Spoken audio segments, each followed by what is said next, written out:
தேசத்திற்காக ஒரு ஜெபம் என்கிற ஜெப வேலைக்கு நேராக இயேசு கிறிஸ்துவின் நாமத்தினாலே உங்களை வாழ்த்தி வரவேற்கிறேன். இன்றைய நாளிலும் நடுத்தர குடும்பத்தினருக்காக இன்றைக்கு நாம் ஜெபிக்க போகிறோம்.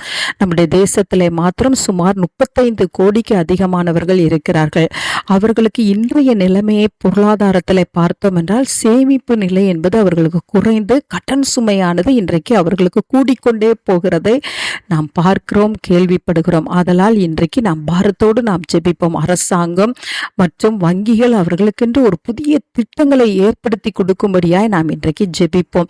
கர்த்தர் அவர்களை ஆசீர்வதிக்கும்படியாய் அவர்களுடைய பொருளாதாரமானது ஆசீர்வதிக்கப்படும்படியாய் இன்றைக்கு நாம் பாரத்தோடு நாம் ஜெபிப்போம். அநேக சிறு தொழில்களானது இன்றைக்கு மூடப்பட்டு வருகிறது. இப்படிப்பட்ட அவல நிலை மாறும்படியாய் நடுத்தர வர்க்கத்தில் இருக்கிற ஒவ்வொரு குடும்பத்தின் மக்களுடைய பொருளாதாரம் ஆசீர்வதிக்கப்படும்படியாய் கர்த்தர் அவர்களை ஆசீர்வதிக்கும்படியாய் கடன் சுமைகள் நீங்கி கர்த்தர் அவர்களுக்கு நல்ல ஒரு வழியை திறந்து கொடுக்கும்படியாய் அரசாங்கத்திலே நல்ல ஒரு தயவுள்ள கண்களை தேவன் அவர்களுக்கு ஏற்படுத்தி கொடுக்கும்படியாய் இன்றைக்கு நாம் பாரத்தோடு நாம் ஜெபிப்போம். நாம் யாவரும் கண்களை மூடி தேவனை நோக்கி பார்ப்போம்.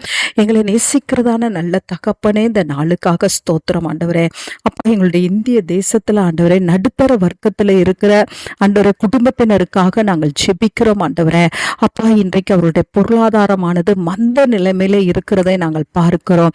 அநேக சிறு தொழிற்சாலைகள் மூடப்பட்டு இருக்கிறதப்பா. சிறு தொழில் செய்கிறவர்கள் இன்றைக்கு ஆண்டவரே அப்பா கடன் சுமையினாலே பாதிக்கப்பட்டு இருக்கிறதை ஆண்டவரே நாங்கள் கேள்விப்படுகிறோம். கர்த்தர் இந்த நாளில் மனம் இறங்கி ஆண்டவரே அரசாங்கத்தினாலும் வங்கியினாலும் கர்த்தாவே அவர்களுக்கு ஒரு திறந்த வாசலை நீர் ஏற்படுத்தி கொடுக்கும்படியாய் ஜெபிக்கிறேன் அப்பா. ஆண்டவரே உமக்கு ஸ்தோத்திரம் ஆண்டவரே. அப்பா கர்த்தாவே அவர்களுடைய பொருளாதாரத்தை ஆசீர்வதித்து அவருடைய கடன் சுமைகள் நீங்கி ஆண்டவரே அவர்கள் வாழ்ந்து செலுத்திருக்கத்தக்கதான கிருபையை கர்த்தர் அருளி செய்யும்படியாய் ஜெபிக்கிறேன் சுவாமி. ஆண்டவரே நடுத்தர வர்க்கத்தில் இருக்கிற ஒவ்வொரு பிள்ளைகளும் சுவாமி இன்றைக்கு ஆசீர்வதிக்கப்படட்டும்.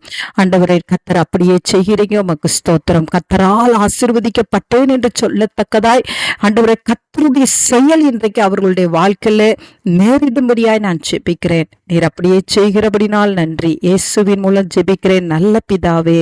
ஆமேன், ஆமேன்.